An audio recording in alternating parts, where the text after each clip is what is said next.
Well, hi. Hello everybody. See some very familiar faces as well. So, thank you for inviting us over. We are the team from VCU. Some of you know me already. Dr. Pereles, one of the doctors down at VCU dealing with various types of pulmonary fibrosis. And I brought today Dr. Freeberg. It's one of our, she's the brains in the lab. So she's doing a lot of the science we do in VCU. And we've been trying to help her out. So today let's talk about something that we tend to overlook both as patients and as doctors. Like one of the big things is how to manage the cough, and especially with the COVID, the cough is a big problem now because it really can be very over. And the second part is going to be more about the science we do in VCU and what we're working on, and hopefully what some of the novel therapies may be focusing down the future. So let's move on. These are my disclosures. Have a necessary review. And so let's talk about the cough in pulmonary fibrosis. Like you all know that cough is very common in pulmonary fibrosis. It's actually many times it's the first symptom to cough, even before like shortness of breath comes in, even before anything else comes in. Cough is the first manifestation. It's usually a dry cough that can be mild, but generally tends to get worse over time. If you look at everybody, about 80% of people with IPF will have cough. The more bad the IPF, the more likely to have cough, and the more severe the cough tends to be. Surprisingly, contrary to what we know about all other conditions, the cough in IPF is less common in people who smoke or who smoked in the past compared to people who never smoked, and it tends to affect more females compared to the males. If you put actually a monitor on a patient with IPF and you monitor how many times they cough, you will see that the majority will be coughing more than 15 times an hour. It was about 5 to 10 times when they sleep at night. So why do we care about cough in IPF? There's a couple of different reasons. Number one, it has a big effect on the quality of life. And it can prevent you from participating in family meetings. It gets super awkward with COVID. Everybody thinks you have COVID. But we have seen real complications. We have seen people bruising their ribs, people bruising their muscles, people having broken ribs. I have had patients who fainted because of the severity of cough, or they have been vomiting just because the cough is so significant and so bothersome. It can make shortness of breath worse, so it's kind of a vicious cycle. When you start coughing, you can't catch your breath, you become more out of breath, you cough more. It can result in a disruption of your daily activities, meaning you can't really do much because you have to stop every minute or so to start coughing. Most importantly, most of the patients think of it, it's such a common thing, right? I've been doing that for years, that they would not always report it, or they will not always report how bad it is for them. And us as doctors do a very, very bad job asking people about how bad their cough is and how much it's affecting their quality of life. So if we look about the cough, this is exactly how the cough reflex works, meaning essentially this is how dry people are coughing. Essentially something we do to protect ourselves, protect our lungs from getting damaged, right? So what you have inside your airways, inside your lungs, you have a number of different receptors. And these are proteins that respond to a variety of different things. Some of them respond to the fact that your airways are exposed to a chemical signal. Some of them respond to the airways being stretched. Some of them respond to the airways being full of mucus. So these receptors get irritated. And then you have a big nerve called the vagal nerve that actually sends all this information to the brain. The brain processes stuff, and they send the signal down to your muscles in your chest wall to actually start coughing. And you do have a three-phase situation where you take a deep breath, you close your vocal cords, and then everything gets released and you have the cough coming out. So why do people with pulmonary fibrosis cough, right? The question is, what is causing this cough to happen?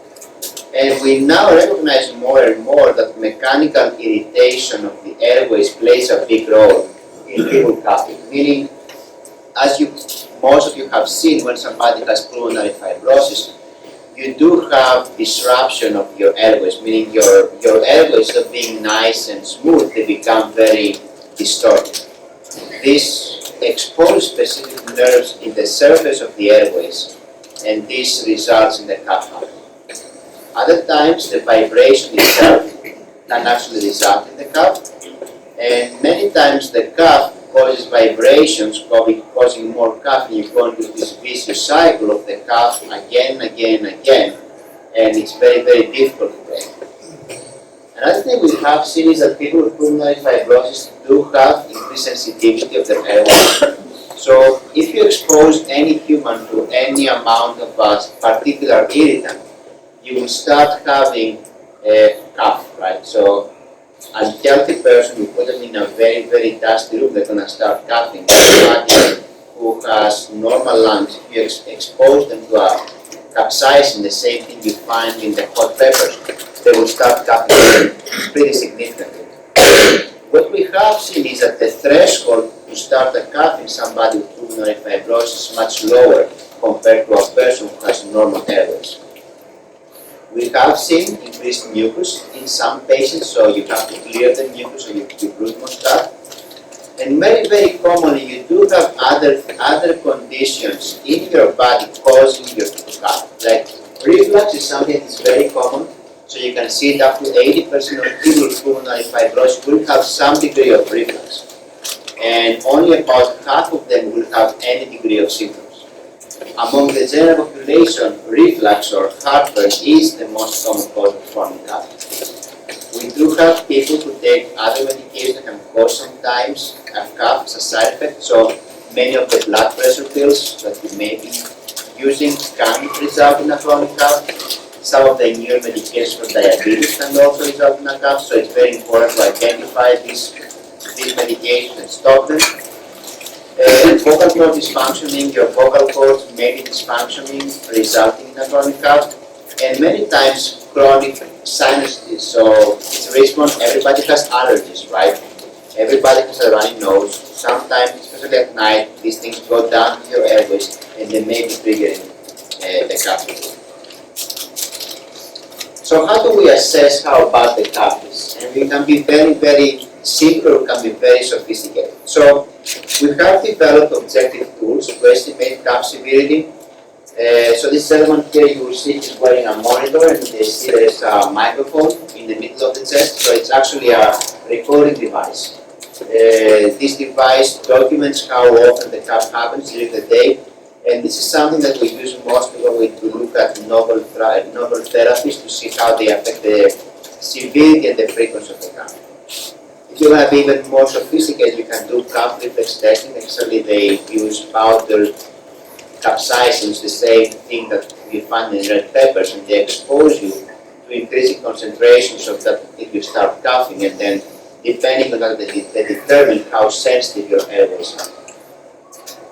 Many times in the clinic, especially people who have seen me in the clinic, I would ask you how bad your cough is from a scale of 1 to 10. From 0 to 10. It's really the easiest and less sophisticated way to ask somebody about their cough severity. It takes a second, and you can have an idea about how bad things really are. If you want to be more thorough, we do have cough questions, but they are not very practical because they contain about 20 to 30 questions. So it's not. It takes about like 15 minutes to fill, and it just doesn't really make much sense to have waiting room thing. That's a this long question. But definitely, like a scale of 0 to 10 can be used in every visit, and something that I ask many times my patients to see how bad the cough is. So the question is, how do we manage the cough, right? And what I like to tell my people is that when the way I do cough management in pulmonary fibrosis is like a ladder. So we start from a low and single, and we just gradually go up and up and up and up. So my first job is to also identify if there is any evidence of other reasons beyond the pulmonary fibrosis for somebody to cough. You may see people getting prescribed an acid reflux pill even if they don't have reflux, because acid reflux is so common and it causes cough so commonly, it's worthwhile to at least try to treat it. for about a month before you decide to escalate the therapy. You can try things like an antihistamine. You can try things like a Flonase or a similar medication. You can try other nose sprays to dry down your sinuses before you move to anything more sophisticated. Step 2 is the very, very simple stuff like guaifenesin and benzonatate or Tesalon. They are easy, relatively cheap, with minimal side effects. They're not the most effective things you can try, but some people, especially those with the mildest disease, may actually respond to them. Then we talk about neuromodulators, things like gabapentin or pregabalin, Lyrica or Neurontin, that have been shown to work in a subset of people. And then for people who have even persistent symptoms, we do have morphine and morphine analogs, things like robitussin or the similar or codeine cap syrups, actual morphine itself. And then for people who still have severe problems, we have tried things like high-dose prednisone or a medication called thalidomide. It's something you may have heard from the baby syndrome, familiar babies. Actually, there is some data that it may help the people who have the most severe cases of that. Now let's talk about these non-pulmonary conditions, non-IPF conditions causing the cough. Asthma is very common. Like 1 out of 10 people in Richmond will have asthma, and again, many times you will see a seasonal variation in the cough, and you can give a bronchodilator and the cough's going to go away. Nasal breathing, what we call upper airway cough syndrome, again, it's pretty common. You can do all the steroids and the Flonase and sometimes ipratropic will help. But then reflux, again, it's something that is so huge, so widely prevalent that it's impossible to treat a cough in somebody without essentially looking at their esophagus. Sometimes beyond medications and lifestyle modification, we can do other interventions that may include even surgery to wrap up your esophagus to prevent the reflux from happening. In these cases, we need to do some additional testing to actually determine the severity of the problem and see if a surgery would actually help. Sometimes oxygen can be very effective in relieving the sensation of cough. So some of the people who, especially people who get newly diagnosed with pulmonary fibrosis, may develop cough because their oxygen levels are going down. So as a routine, everybody I see, I always walk them around, see how much they cough, put them on oxygen, and see if the cough goes away. Now let's talk about some of the most common medications that you may or may not have used. So Tesalon, it's been out since the 50s. It's been you have these clear pearls that they can be like surprisingly expensive for some that's been around for 60 years. What it does, it actually numbs up your airways. Essentially, it inhibits these receptors that tell the body that something is wrong with your lungs. Start coughing. They're supposed to be swallowed. If you chew them or suck on them, you can actually have like numbness in your mouth. In very, very rare occasions, if you actually chew on them, they can be dangerous for the heart because they act as a local anesthetic and it affects some of the channels that determine heart activity. But this only happens when somebody doesn't really follow the instructions. Guaifenesin or Mucinex is everywhere. It's very cheap. It's a very easy medication to obtain, and although it does not work in many occasions, it's so widely available, so cheap, and so easy to use, and with so little side effects that it may be worthwhile to try. It has shown that it can reduce the sensitivity of the cough reflex at a higher dose, not the low doses. So some people may actually feel better with guaifenesin. When it comes to the bigger weapons, so gabapentin is something that you all have heard is like a Neurontin. It was initially developed to treat nerve pains, and essentially what you're dealing with your airways, you have nerve endings that get overstimulated. So the idea is, if you put some gabapentin, can you actually reduce the severity of the cough? This medication has been studied the best for people who have a chronic cough, and it has been shown to be effective, but it can have side effects. So we usually start low and go slow. You can go as high as 6 pills a day, but most of the time it's prudent to start with one. It can make you dizzy, it can make you drowsy, but it may or may not work for some people.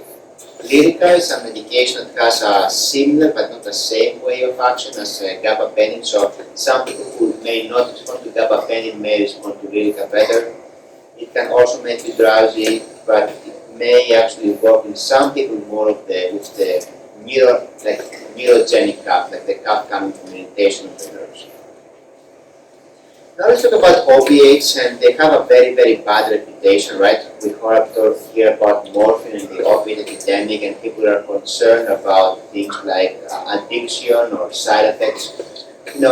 Opiates can be pretty effective for the treatment of cough, and the good thing about opiates in cough control is that the dose you need is very, very small.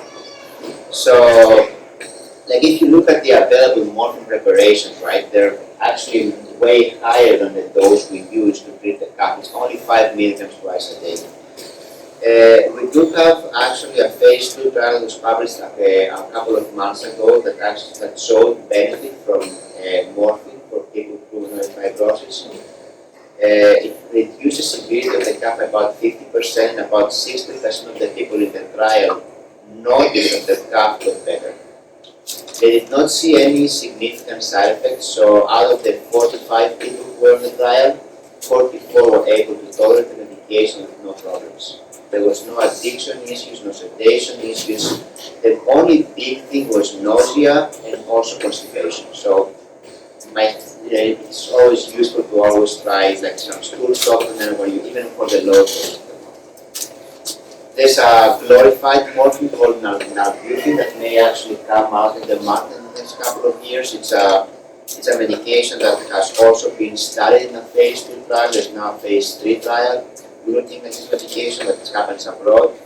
It tends to be less tolerated than the morphine. Actually, 25% of people have to stop the medication because of side effects.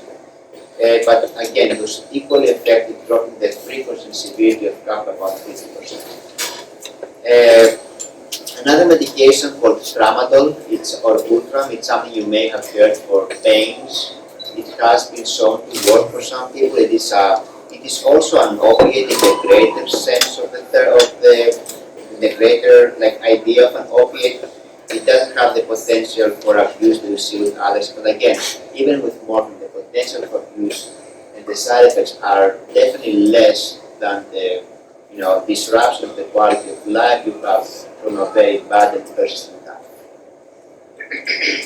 So other things we have used, so prednisone usually needs a high dose, it may or may not work. And interestingly, some of the antifibrotics, pirfenidone has been shown to reduce severity of the cough by about 30%, something we do not necessarily see in the case of nintedanib or opiates.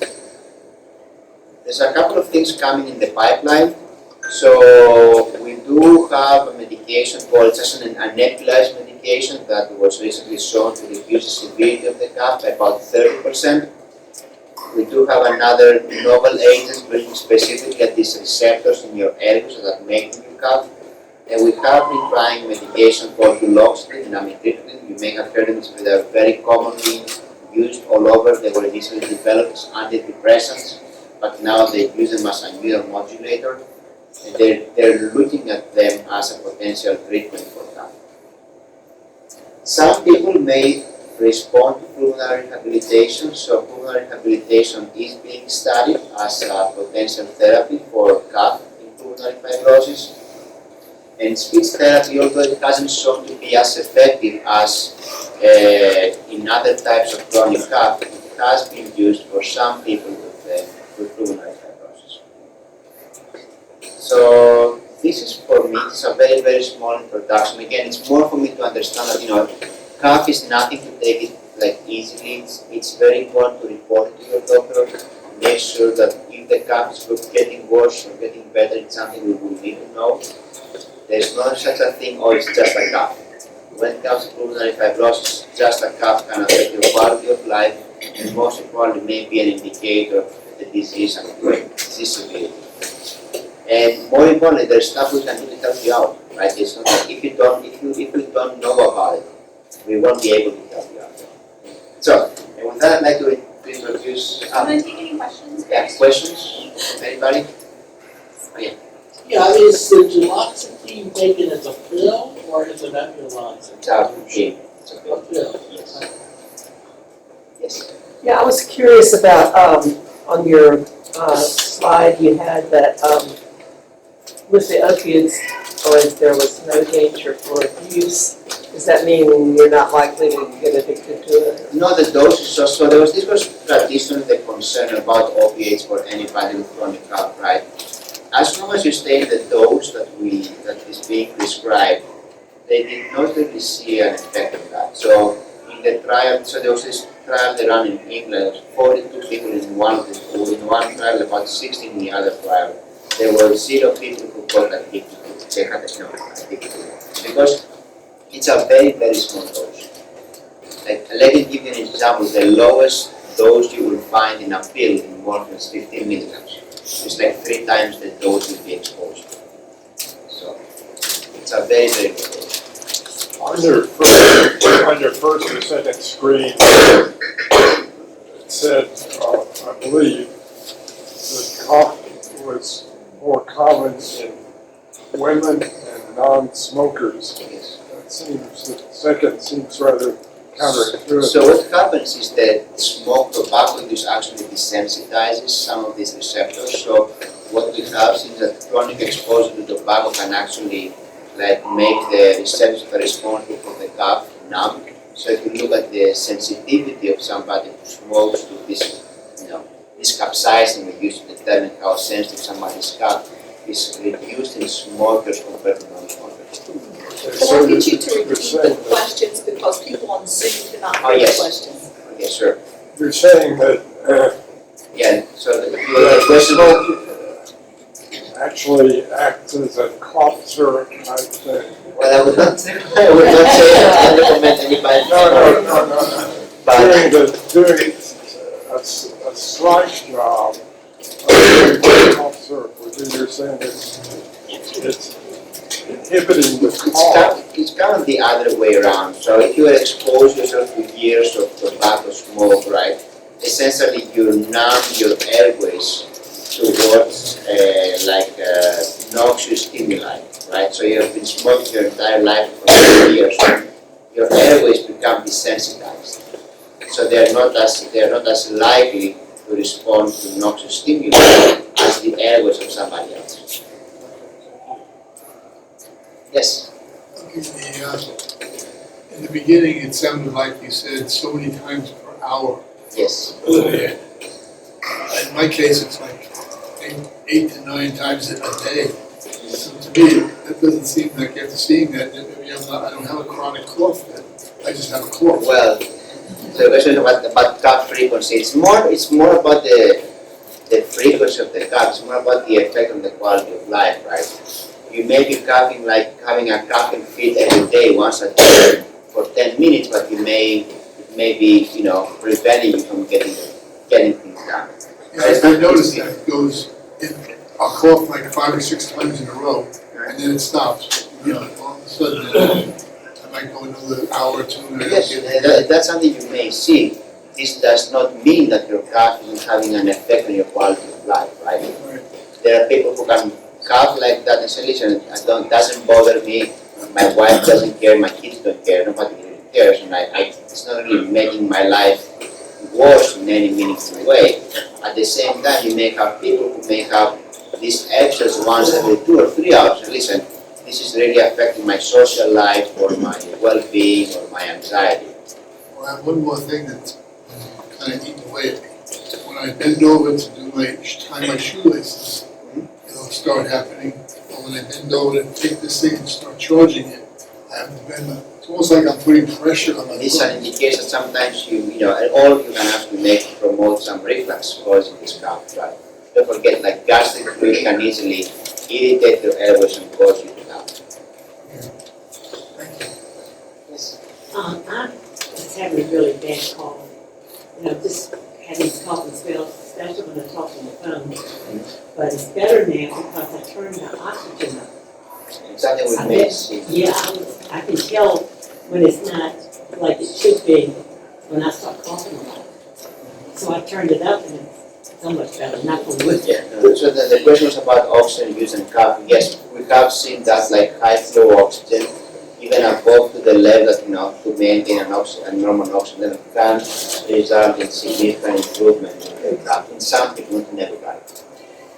And that's why you will see sometimes people who are just diagnosed with pulmonary fibrosis, they will tell you, I'm doing great, but when I start walking, I start coughing like crazy. This is actually many people who, if you check their oxygen, they may drop, and if you put it in the oxygen, they may start doing much better. Yes? I have a question on it's like 30% stopping with cough. So when they compare, so what happens? So this many of these trials they have a hard endpoint, meaning how fast your lungs function drops or how lightly you are dying. They have shorter endpoints, being at the quality of life. One of the endpoints they very commonly look at is there's this thing called cough-related quality of life. It's one of these like super long, like 38 questionnaires. And when they compared the score in people who were before and after pirfenidone, they found that people who were, they dropped their scores by 30%. On the other hand, people who were on the placebo, like the sugar pill, they did not have any significant change in the cough scores. That's where this comes. Is there any value at all in any kind of over-the-counter cough drops or lozenges or anything like that? Whatever works. What's the question? Yeah, it was the question was about like the value of over-the-counter stuff. I think it's worthwhile. Some people, most of the times they don't work, but they're so easily accessible and they're cheap and with little side effects. I think it's worthwhile to try them. Like I have a patient of mine who uses it, and actually honey can be very effective in suppressing the cough sometimes, especially among the mild cases. I have another person who did a combination of honey and turmeric and they feel it's working for them. Whatever works for people. Again, we like to start with the simple and minimal side effect options before we go to something more aggressive. Yeah, when I was a teenager, I used to have bronchitis before I started smoking. And the only thing that would stop my cough was electropropan hydrate and codeine. Well, You just using that. Some of that. That stopped it really good. Yeah, we try to be a bit sparing with the codeine syrup. And again, however, you make a good point, sometimes this is the only thing that works. And again, you have to take care of the quality of life. But again, there's a lot of hesitancy from people to prescribe opiate syrups because there is the potential of abuse. But on the other hand, we understand that we're not prescribing those to 20-year-olds who have no health problem. We're prescribing to people who have specific health conditions, specific indications. And the doses are super low. Is there any difference in, you mentioned a lot of pulmonary fibrosis, is there any difference in the cough from pulmonary fibrosis as opposed to asthma or COPD as far as the treatment? The question was about cough management. Yes, the pulmonary fibrosis cough tends to be more of a neurogenic or neuropathic nature, so it's more about like mechanical stimulation of the airways. In COPD and asthma, it's more about mucus production and inflammation. So the inflammation in pulmonary fibrosis is very, very little to none. On the other hand, inflammation in, for example, COPD and asthma is very, very long. So they're slightly different pathways. Okay, thank you, that was good. Okay? Yes. Can you tell us what this beautiful scene I is?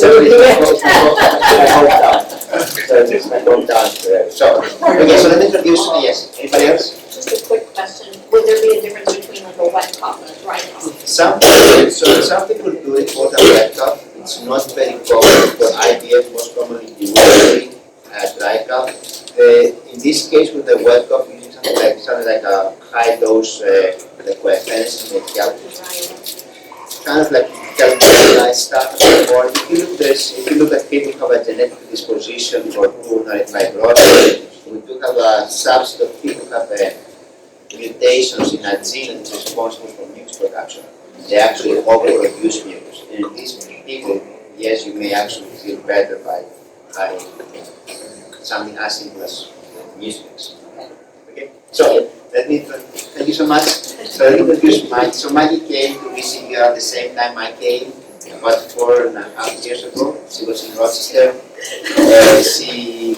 She's a biomechanical engineer by training, and she did her PhD with tendon, right? Yes, tendon fibrosis. But then life came, and now she's working with us in the lab, focusing on pulmonary fibrosis, like mechanism pulmonary fibrosis and how to eventually treat, but in a very, very basic science level. I'll try to keep it And we simple. have been working together in a number of different topics. Yeah, thanks for the intro. Make sure everyone on the screen can see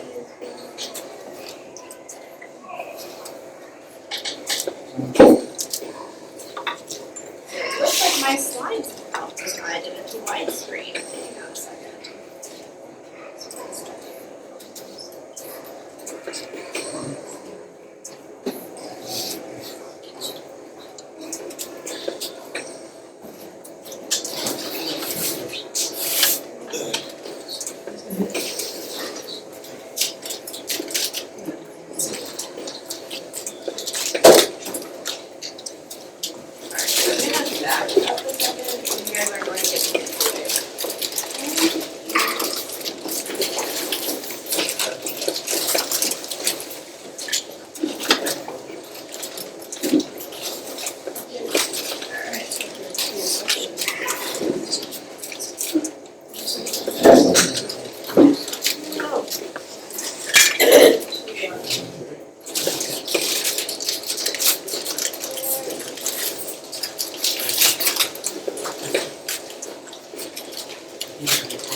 So you guys are gonna get the not so fancy version.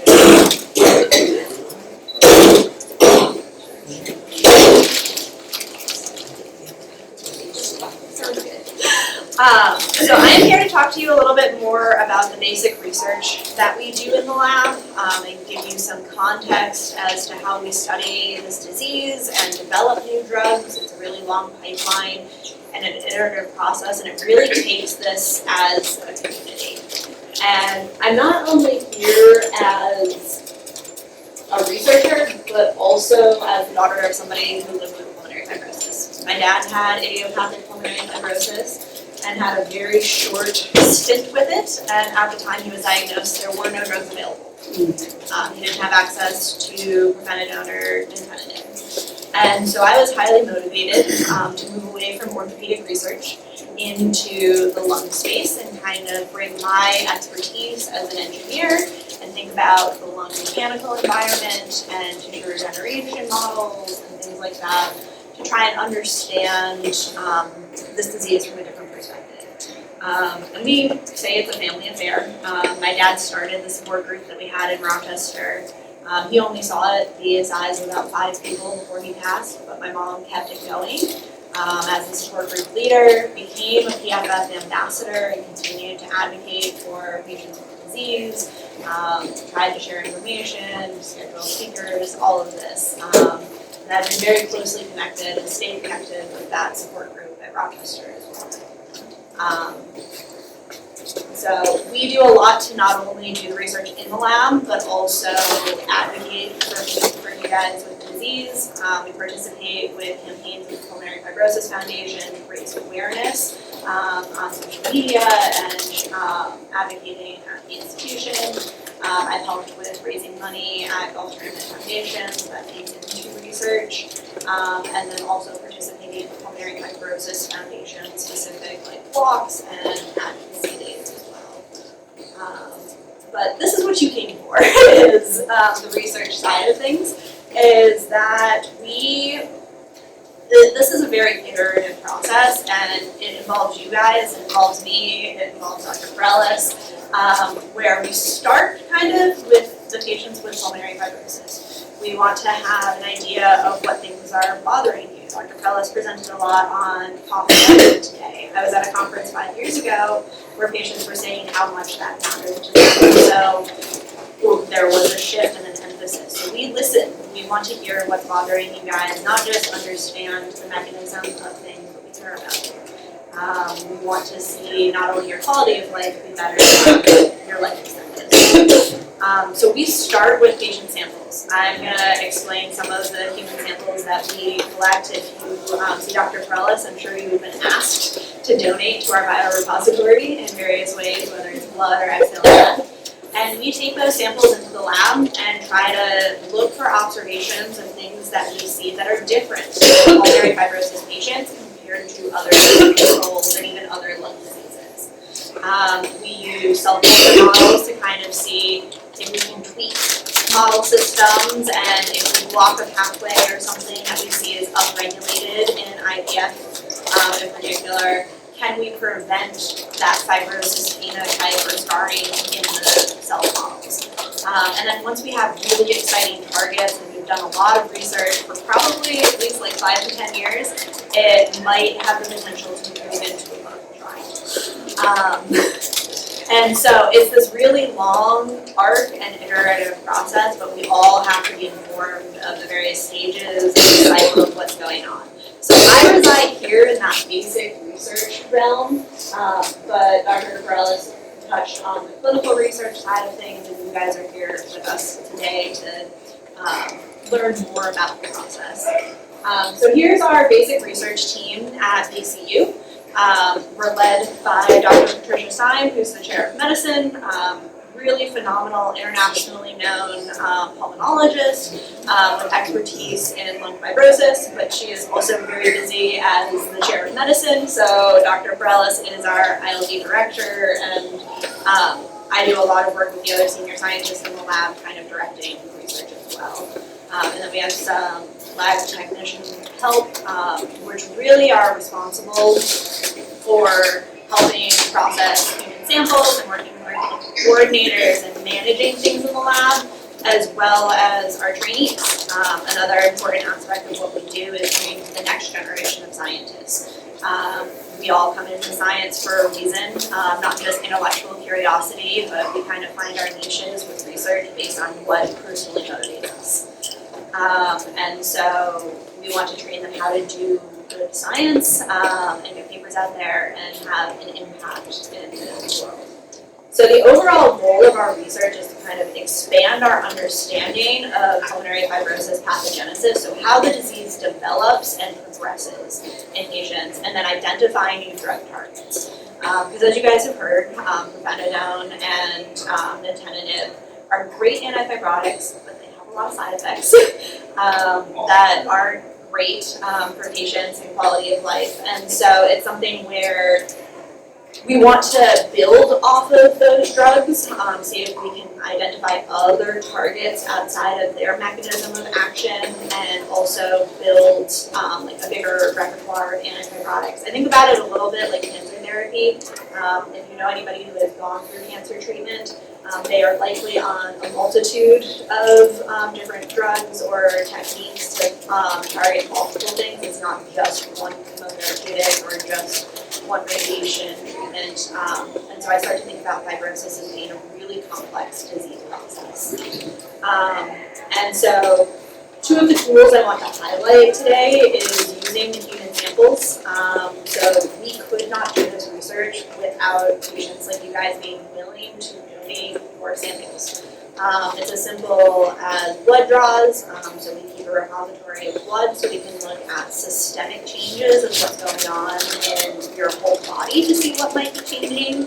That's unique to fibrosis patients. But then one of my favorite things that we collect is something called exhale breath condensate. So it's where we have patients breathe into a tube that has a cold condenser on it. And just like if you walk outside on a cold day, you'll see your breath. we're able to collect that breath in a tube, and then we can do analyses on that, and that's kind of a small sampling of what's in your lung microenvironment. And I do a lot of metabolic research that I'll touch on a little bit, and so it's exciting to look at what can be changing in your lungs that way.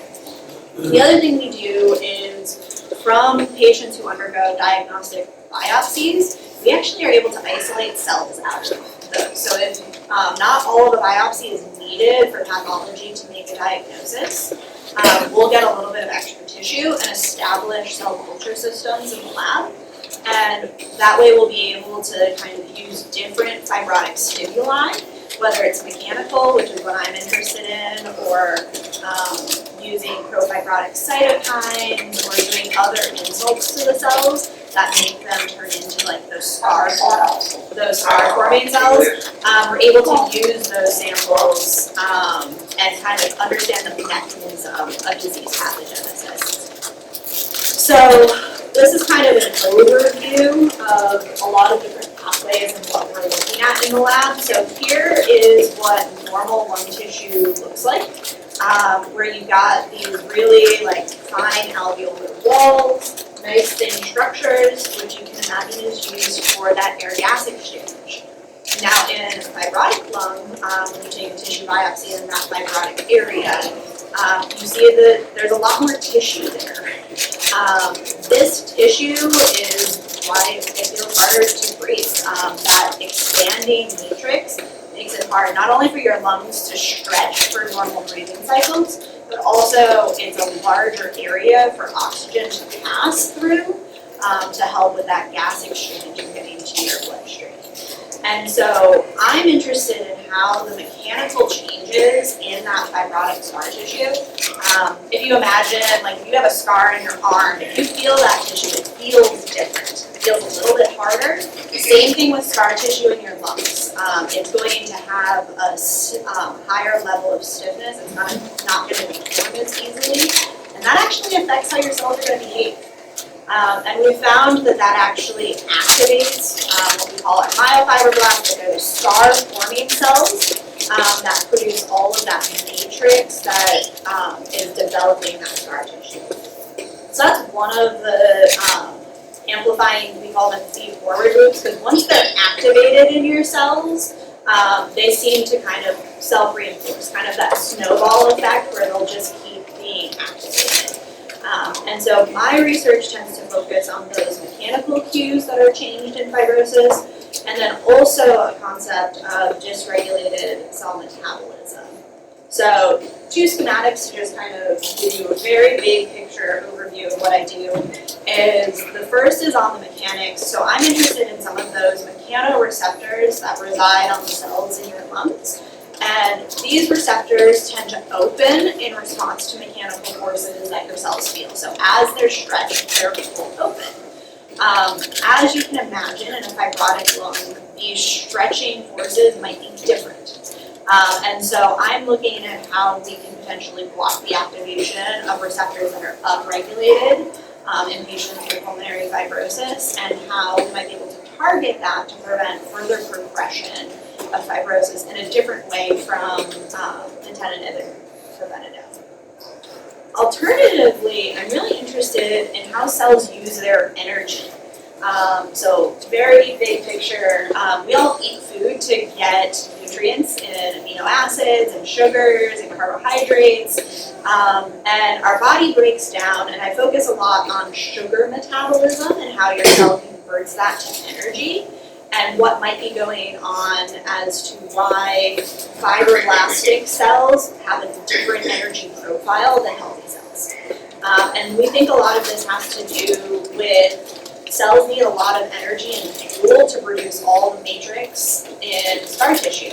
And so if we can block some of those energy pathways, we can cut off their source and prevent further progression of like that matrix production or proliferating cells. So those are kind of like big picture concepts that we're looking at in my specific research, but there's a whole breadth of researchers out there trying to understand what is going on in the disease processes. Because once we have a much better understanding, we'll be able to identify new drug targets. needs, and really widen the breadth of what physicians have available for you and kind of personalize treatment options as well. So with that, we're very grateful for your partnership. If you're at all interested in learning more about research, I'm happy to talk with you guys afterwards as well, and together we will all be able to make a difference.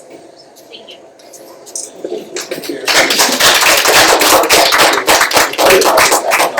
But for all of you who have donated to our lab, like cells, we're actually using this specimen. So, it hasn't told it, but we actually have identified the potential target. The way we identified this target was actually initially look at biopsies of people who had pulmonary fibrosis. We found that a particular protein, which we cannot name yet, was actually overexpressed. Then we said, okay, let's try to disable this protein in mice and see what happens to them. Then we realized that some of these mice were not developing as much scar as they would normally do that now that the protein is down. So what we're looking at now, yes. Does this have application? Yeah. Application for other things? Most If you're likely. reducing these mild So, collapse, because I'm like full of scar tissue from the appendix. so many of the conditions we deal with, you may have heard like of So the question was, will there be other applications outside of pulmonary fibrosis? you might take a moment to yours. So many of the conditions you see, like liver cirrhosis or chronic kidney disease, these are all diseases caused by scarring, right? And impaired tissue repair. So potentially you can actually soon see this medication being used outside the realm of pulmonary fibrosis. There has been some work on looking at defender, for example, in animal models of fatty liver disease. So we are looking at things like that. Fibrosis in a bigger aspect beyond just the lung, we can have bigger aspect in other processes. But I understand the lungs are fibrosis, pulmonary fibrosis is your main. Yeah, so we focus in pulmonary fibrosis, but we're actually really lucky at BCU to have other really fantastic fibrosis investigators.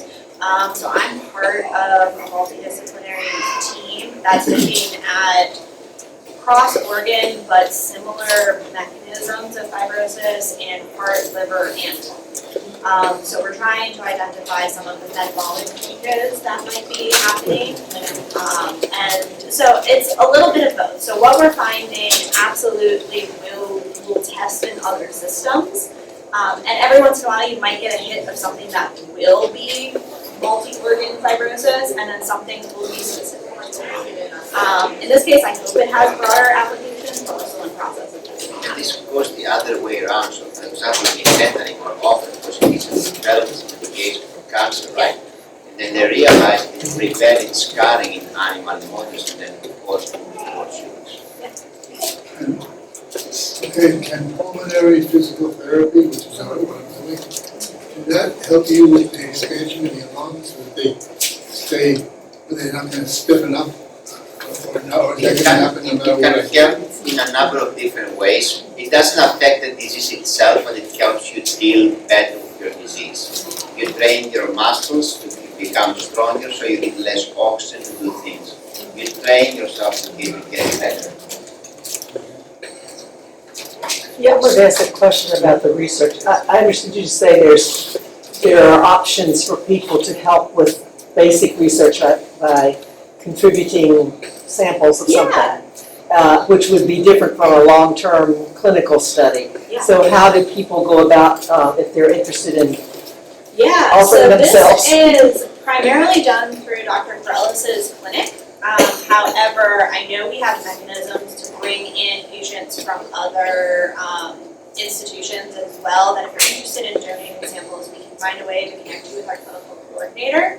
And essentially, we have the various options of donating blood, which is a blood draw that they can do on site or done through our phlebotomy labs. Yeah, even at home with our clinical coordinator. And then the exhale breath is very portable, so that can be done anywhere as well. And so that's really easy to do. The one that kind of requires being at ACU is if you are ever going in for a biopsy, if there's leftover tissue, we also have consent forms for that side of things. That's how we get the cells and are able to screen the tissues as well. And people can contribute in any way or manner. Like, you Yeah. have people who say, listen, I'm okay with you getting blood, but not biopsies or no genetic studies, but everything else. So again, Yeah. and without you, we would not be here, and would not be, my experience is just very, very downplaying how much it has done here, how much progress we have made, specifically when it comes to mechanism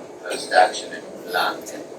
And again, what we're doing right now, what the is doing right now, is actually looking at a new generation, a completely new class of potential targets to treat pulmonary fibrosis.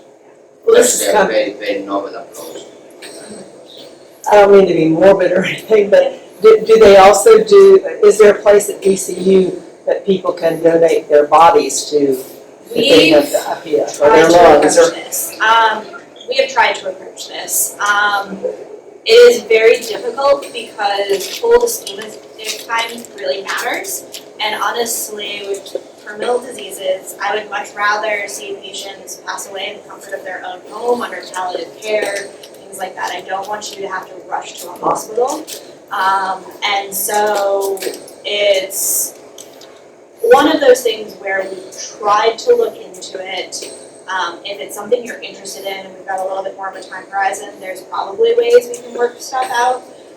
But the tissue's kind of hard to get time-wise. So it's not like something where you could use a cadaver to study lungs? Not as much. But now we are opening a lung transplant program, so we will be using like lung explants, meaning lungs pulmonary fibrosis being replaced by healthy lungs to look at pulmonary fibrosis. Again, even in these cases, it might sound kind of weird, but we don't really care so much about late stage fibrosis. We really want to see disease in its beginning because exactly this is our target to treat early disease, so it does never become end stage. I'm excited about the transplant. So if I understood you correct, you don't necessarily need to be a patient. Right. Anyone could volunteer their blood or whatever, and we will get copies of your cards, because I know this question's gonna come up futuristic. And we just wanna make sure that we lead people in the best direction. Yeah, so the best way is, I really should have brought Robin. So our clinical coordinator is the one who will manage anybody coming in that isn't Dr. Pereles' patient. She's also the one who manages the ones, and Kylia. We have like three coordinators. Yeah, we have hopefully four soon. But I will leave you with my contact information and we will set you forward with the clinical coordinators so that it's streamlined right to You that. can use my email as well. So it doesn't matter who you contact, either one of us. Perfect. Yeah. We will be able to help with that. I should have said that. Other questions? I have a question.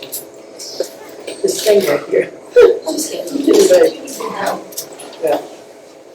This mask. I understand it's a new kind of mask, called oxy mask. Oxymizer, yes. Yeah. Okay.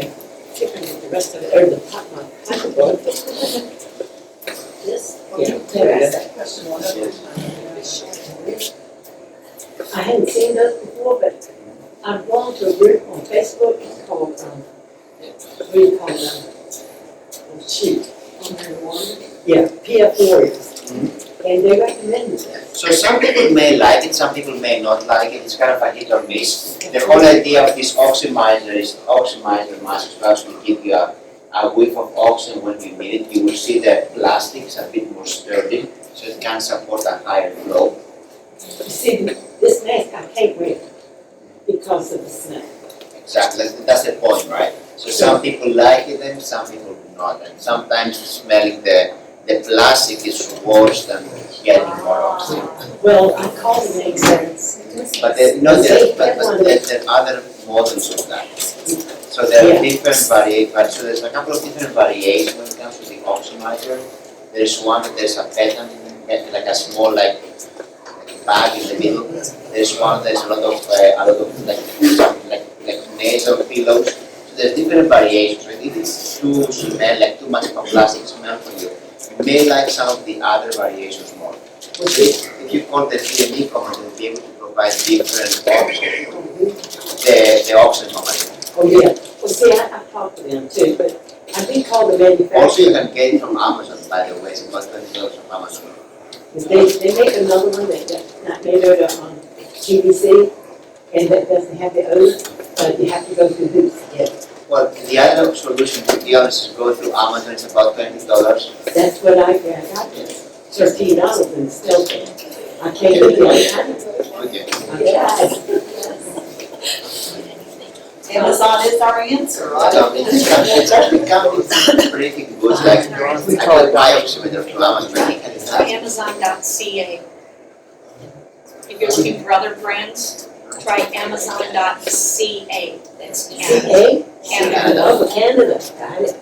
Oh, not DE, Germany. Try Oh, Germany. that's a good, I went to Germany with my family all the time. Claudia, I have the mask at home with the bag, I'll bring it next time. Okay, You wanna try it, it's sealed in a package. I got it from Commonwealth. okay. Yeah, they gave me a couple of them, so I'll give you one to try. This is the other thing you can try to use. Again, the other thing about the oxidizer, the flow is a bit higher, so you may get a bit more dry nose. Or what we need to use. All right, that's So,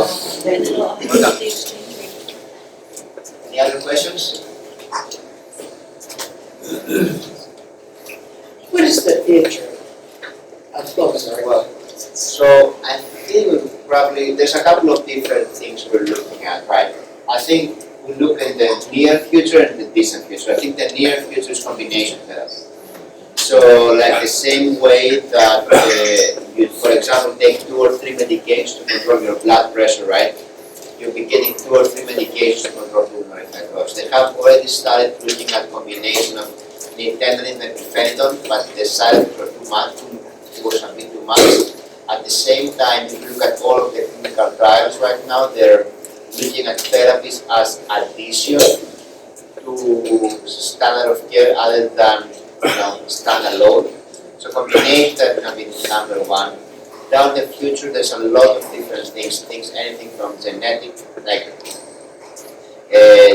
genetic therapy for defects. The other thing we look at is we now try to identify more about who responds to what kind of therapy. So we will be having tests to tell us whether you're on antifibrotic, right?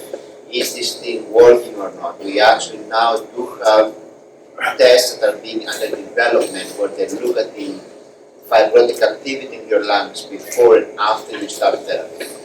We are working on determining doing genetic analysis, see, okay, people with these particular genes may respond better to one therapy over another therapy. So these are things that are not more than a couple of years away. Down the line, we talk about artificial lungs. People have been working with anything from like a device you can carry with you to bird lungs. This is because they're so much more efficient in exchanging oxygen. You take a bird lung, you remove the bird cells, you colonize it with human cells to implant a new lung. These are some like or even actually completely artificial lungs that will colonize by your own cells and be transplanted to replace fibrotic lungs. These are all things 20 years down the line. But in the next few years, I do expect to see functional imaging and combination therapy for sure. And then just like my holy grail. And actually have a few people actually combination therapy, mostly. Yeah.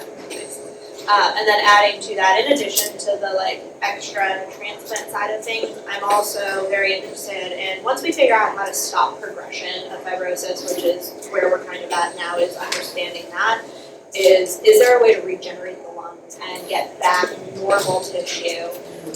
So that's kind of what I hope to spend my career working on.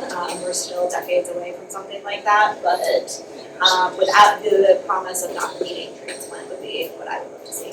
Just need a lot of good animal models with a lot of things to happen. That's what, yeah, this is, again, we are making progress. It's like, it's not because we're not trying, but we have multiple trials, hopefully something will be out as like pretty soon. That is so cool. Thank you so much for Thank you, inviting us. Yeah, thank you for having us. If you can email me or you'll be more than happy to. Do you have a card that you can Do you know what? We are so blessed to have both of you And I really appreciate your energy and your sharing. And so I'm gonna share something and take it as Joan Shiflett's sharing. We've been gifted by VCU. And what I mean by that is VCU, as you can very well see, does a lot of research, which is obviously shared with you today. If that didn't put cold chills all over you, what else could? But the reason I speak that is this. Here is my opinion. When you expose yourself to this openness, or like VCU, they do a lot of research, they have connections. So when you go to a group like that, you're going to be connected to what I call proactive tomorrow as opposed to reacting today. Just focusing on whatever the behaviors are for your condition. I don't mean that as a negative, but I'm just sharing that. And the only reason I say that is the times that I personally have been to VCU, it's like, wow, I've never heard of that. I didn't even know that. So that is just something to consider. But this isn't a sales pitch. This is a support group. And what we do is we just openly share, whether someone likes our sharing or not. The intent of the sharing is meant to be good. So we are so blessed. It's so great to have you. And please have some goodies and whatever before you leave. I was so excited when they walked in. I don't believe I even introduced myself. I am Joan Shiflett, and I am blessed to be the president of Breathmatters. And who's a guest? Who's never been to the Breathmatters support group? I got there. Yes. How did you find out about Breathmatters? I was looking for some information on IPF and this support group. Perfect. You know what? You can thank Mr. Eric behind, who is doing all the video, as far as his greatness with our website. We are so blessed to have him. He does a lot of behind the scenes stuff to expose us to as many people as we can, because this is a place that we choose to learn and share with each other. So we do a lot of that. We talk a lot about medicines, a lot about doctors, a lot about what our challenges are, the tubes. It's like, how can I make this better? Who's experiencing? Who might have something that somebody else can learn from? So in your day-to-day world, if there's someone that you feel could benefit from this gracious sharing, we would so appreciate you leading them in our direction. And I apologize, I didn't bring any cards, cards today. Yeah, my red one in there.